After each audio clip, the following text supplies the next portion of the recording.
So, WWE bouncing back from, or continuing their momentum, from Survivor Series, getting ready now for Saturday night's main event in 11 days with a banger of an episode of Monday Night Raw. The big story of this is the New Day turns heel on Big E, and I thought that segment was brilliant.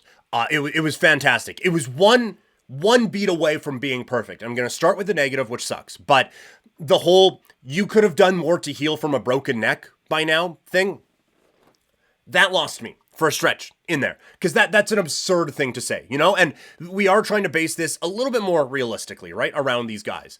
And so like they got it back on track with the you never called us, you were never here, you went and did your desk job, all of that shit.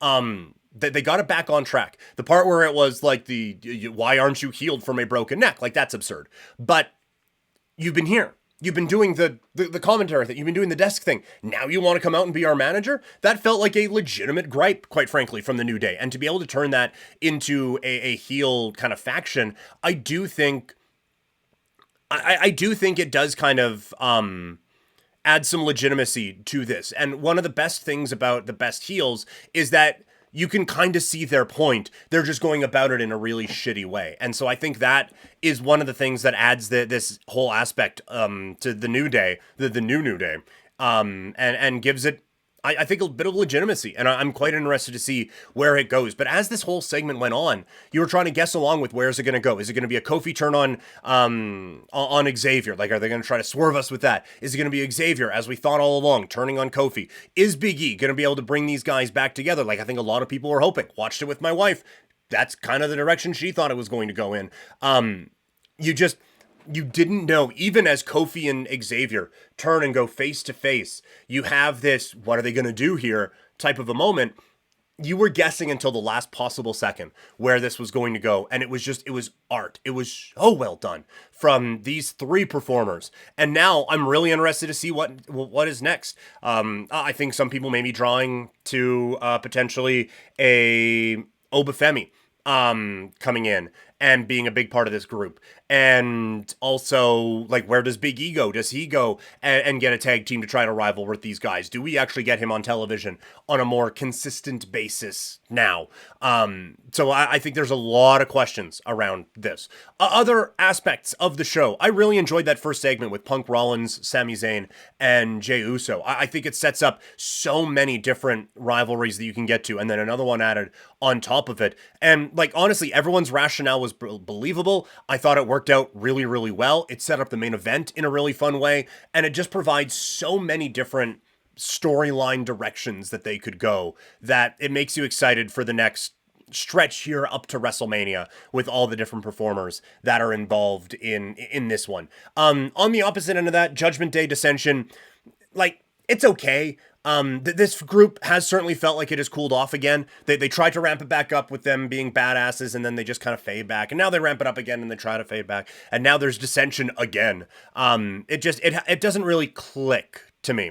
Women's tag team match, it did feel a little rushed.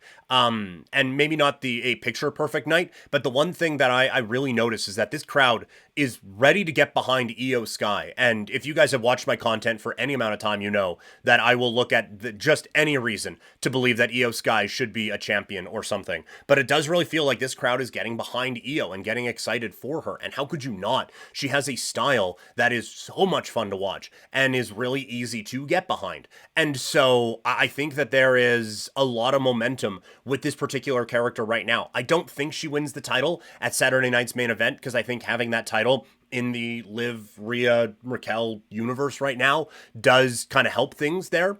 But I also wouldn't be surprised if Iyo comes away with a championship victory here on Saturday night's main event next weekend. Raquel also felt dominant. She gets the win. Her and Rhea, I think that you get to a pretty good level with that, and it's a nice little thing for Rhea to clear before she gets to, pardon the new wrestling term, the final boss with Liv Morgan.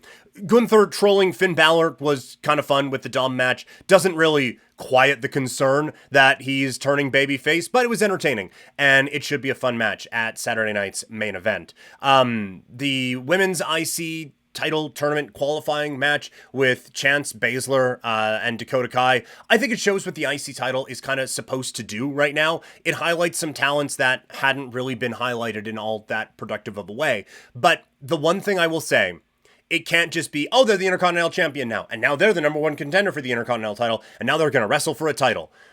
There needs to be more story put into these. We've tried that, right, with the women's tag team titles, where you just, well, these two teams are wrestling for a championship. What's the story? Championship. People don't care. So you have to A, make people care about the title, and then B, make people care about the characters. And I don't know if I listed those A and B in the correct order because it is all kind of tied together. Main event. I think it was a really, really good match, as you would expect, with Seth Rollins and Sami Zayn.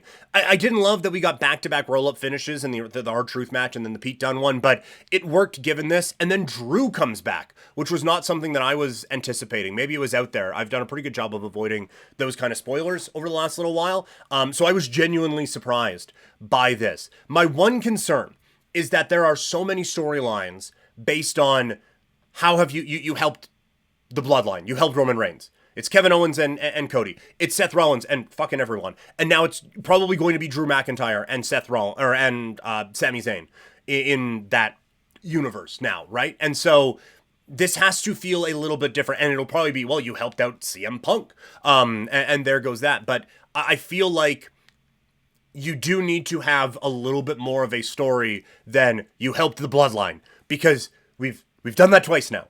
And you say it enough times, eventually you're going to go like, yeah, why are you doing this? Because Solo and them don't feel like that big of a deal, if we're being honest. So I think that you kind of need to go with a bit of a different note for that, even if it fits the Drew McIntyre character almost perfectly. But overall, this was a fun show. It feels like there are some big things coming out of it. It feels like there's a lot of different directions that you can go, not just for Saturday night's main event, but toward the Royal Rumble, and now even to WrestleMania, I feel like, as well. And it was a good follow to what was a good show at Survivor Series. So again, the WWE momentum continues to build.